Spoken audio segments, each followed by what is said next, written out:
চৰাইৰ পৰা মানুহে শিকিবলগীয়া 7টা কথা। নম্বৰ 1, ৰাতি চৰায়ে একো নাখায়। নম্বৰ 2, নিজৰ সন্তানক সঠিক সময়ত সঠিক শিক্ষা দিয়ে। নম্বৰ 3, পেটত ধৰাখিনিহে খায়, পালে বুলিয়েই হেঁচি হেঁচি কেতিয়াও নাখায়। আপুনি যিমানেই দানা নিদিয়ক লাগে, চৰায়ে সেই দানা অলপ অলপকৈ খাই উৰা মাৰে, লগত একো নিনিয়ে। নম্বৰ 4, সন্ধিয়া নিৰ্দিষ্ট সময়ত নিজৰ বাহলৈ আহে, নিৰ্দিষ্ট সময়ত শুৱে। ৰাতিপুৱা সূৰ্য উদয় হোৱাৰ পূৰ্বেই শোৱাৰ পৰা উঠে আৰু নিজৰ সংগ্ৰাম আৰম্ভ কৰে। নম্বৰ 5, নিজৰ শৰীৰটোৰ পৰা যিমান পাৰে সিমান লাভ উঠায়।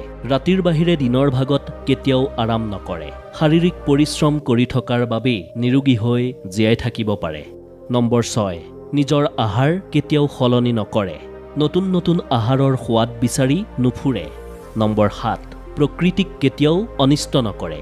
প্ৰকৃতিৰ পৰা সিমানখিনিহে লয় যিমানখিনিৰ প্ৰয়োজন হয়।